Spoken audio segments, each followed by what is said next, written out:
सियासत के तरफ से आप लोग को मालूम है कि जैसा फलाई कामा होते हैं उसको एक नई नहज पे लेके जाने के वास्ते एक सियासत का एस हब नाम से हम एक सेंटर बना रहे हैं, जिसमें के जो एग्जिस्टिंग काम है उसके अलावा भी जो नई जदीद ज़माने के जो तकाज़े हैं उसको पूरा करने के लिए एक सेंटर बना रहे हैं, जिसमें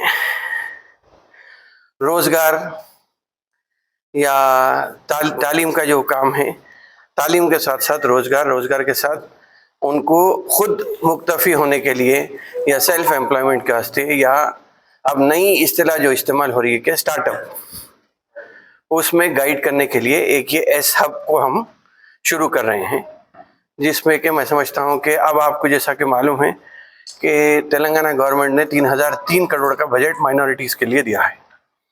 अगर माइनॉरिटी फाइनेंस कॉरपोरेशन हो या अगर सरकारी तौर पे कोई स्कीम अगर नहीं बनती है तो ये बजट वापस चले आता।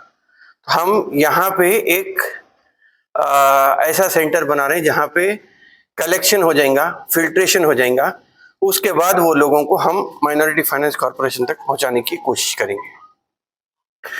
सेल्फ एम्प्लॉयमेंट स्कीम के तहत हो या बैंक से रिलेटेड हो, कहीं पर भी उनको फाइनेंस फराहम करने की एक कोशिश है ताकि वो अपने पैरों पे खड़े हो सकते हैं।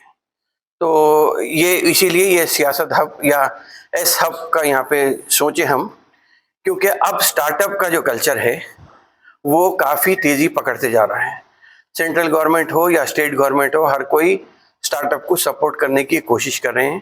तो इसी को हम ये चाह रहे हैं कि यहाँ पे भी हमारे लोग क्यों इसमें पीछे रह जाएं। तो होगा ये कि लोग आएंगे, वो अपना आइडिया लेके आएंगे या अपना प्रॉब्लम लेके आएंगे, चाहे वो एजुकेशन से रिलेटेड हो, एम्प्लॉयमेंट से रिलेटेड हो, या फिर कोई ऐसा आइडिया लेके आता है जिससे कि हम यहाँ पे उनको गाइड करके वो आइडिया को क्यूरेट करेंगे, आइडिया को फिल्टर करेंगे, उसके बाद हम उससे किस तरीके से मदद फराहम करना है वो सोच के आगे बढ़ेंगे।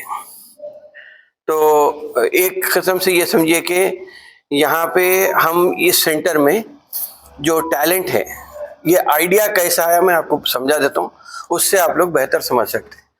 सियासत में एक जनरेटर है जो 250 केवीए का है। हम जनरेटर इंस्टॉल करें, जब स्टार्ट करें तो जनरेटर स्टार्ट होते 3000 आरपीएम के उससे स्टार्ट हो रहा था। होना तो 1000 पे जाना चाहिए था, लेकिन 3000 जा रहा था। जो मैकेनिक साहब लगा रहे थे जनरेटर, उन्होंने उसका जो खराबी थी, जो खामी थी, वो रेक्टिफाई नहीं कर सक रहे थे।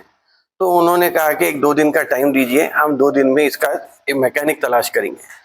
2 दिन के बाद उन्होंने आके बोले कि हमारे पास एक मैकेनिक है, हैदराबाद में नहीं है, बम्बई में। वो आदमी आएगा, उसको बम्बई हैदराबाद का टिकट देना, 50,000 रुपये उसकी फीस होगी, अगर रात में रुकना पड़ा तो 1 दिन का स्टे भी देना। हुआ ये कि हम पैसे भेजाए, आदमी आया, यहाँ पे देखा जनरेटर को, पूरा जनरेटर हो गया। जनरेटर देख के दुरुस्त करने के बाद जनरेटर हम बोले कि आपका एक इंटरव्यू लेंगे।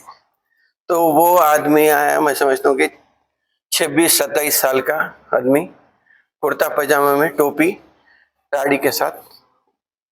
क्या पढ़े हुए हैं? तो बोले मैं कुछ नहीं पढ़ा हूँ, वालिद साहब डीजल मैकेनिक है, मैं उनके पास बैठ के देख के डीजल इंजन रिपेयर करना सीखा, वैसे ही मैं जनरेटर की फील्ड को अपना लिया और उसमें महारत हासिल कर लिया। आज मैं रिलायंस के लिए काम करता हूँ। जो ऑयल रिग खराब हो जाती समंदर में, मेरे को हेलीकॉप्टर में वो लोग लेके जाते हैं, मैं वहाँ बना देता हूँ, फिर वापस ला के छोड़ देते, 50,000 रुपये पर विजिट मिलता। तो मैं ये समझता हूँ कि ऐसे बहुत सारे लोग हैं हमारे पास, मुसलमान कौम में, पुराने शहर में रहो या कोई दूर के अजला में रहो, तो इन लोगों को तलाश करने की एक ज़रूरत है। ये हम 2014 में भी 14-15 में भी एक स्कीम शुरू करे थे, जिसमें 2 लोगों का इंतखाब करना चाह रहे थे, एक ज़हीन और एक शरीर बच्चा। ज़हीन बच्चे को माली मदद दे दिए तो उसको जो पढ़ना है उसको मालूम है, उन्हें वहाँ तक पहुँच जा सकता। शरीर बच्चे को अगर सही तौर से रहनुमाई हुई तो फिर उन्हें बिल गेट्स भी बन सकता, या सत्या नाडेला भी बन सकता। तो ये टैलेंट आइडेंटिफाई करने की एक कोशिश थी हमारी। बहरहाल उसमें हम 5-6 लोगों को आइडेंटिफाई करे थे डिस्ट्रिक्ट में। शहर में वो चीज नहीं हो सकी। अब हम ये सोच रहे हैं कि स्कूल्स को भी, स्कूल के प्रिंसिपल को, टीचर्स को भी एक बार एक मीटिंग लेंगे, उनसे भी बच्चों को आइडेंटिफाई करेंगे। जैसा मिसाल के तौर पर मेरे साथ बैठे हुए हैं, कोई भी अगर आदमी आता है तो जायद फारूक ही डील कर लेंगे, यहाँ से उन्हें चैनलाइज कर देंगे। अगर कोई आदमी परफॉर्मिंग आर्ट्स में अच्छा है तो उनको हम जो सेक्शन के हेड हैं उनको भिजा देंगे। कोई एजुकेशन से रिलेटेड है तो हामिद साहब उनका टेक केयर कर लेंगे।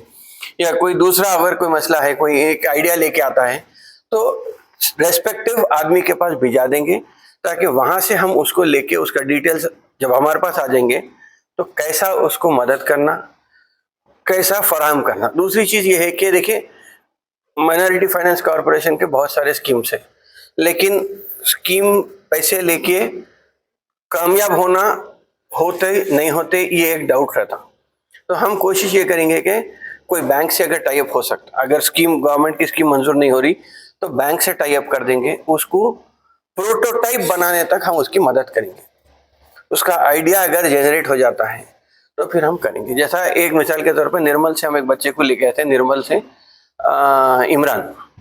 इमरान को लेके आए थे। इमरान घर में बैठे बैठे सेलफोन बना दे रहा था। सेलफोन से इरिगेशन के पंप सेट को ऑन करना और ऑफ करने का भी वो एक सिस्टम बना लिया था।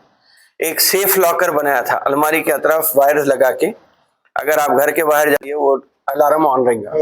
कोई अगर तोड़ के बजाय ऑफ करके खोलने के अगर तोड़ता है तो सेलफोन पे अलर्ट आ जाएगा। तो मैं समझता हूँ कि ऐसे बच्चे जो ITI करे हुए हैं, नहीं भी करे हुए हैं, कुछ नहीं पढ़े हुए भी है तो कोई प्रॉब्लम नहीं है, सिर्फ अगर सोचने की सलाहियत रही तो वैसे लोगों को आइडेंटिफाई करके उनको अपने पैर पे खड़ा करके माशी तौर पे ताकतवर बना के एक खुद अपना बिजनेस ठहरे वैसा ये करने की कोशिश है।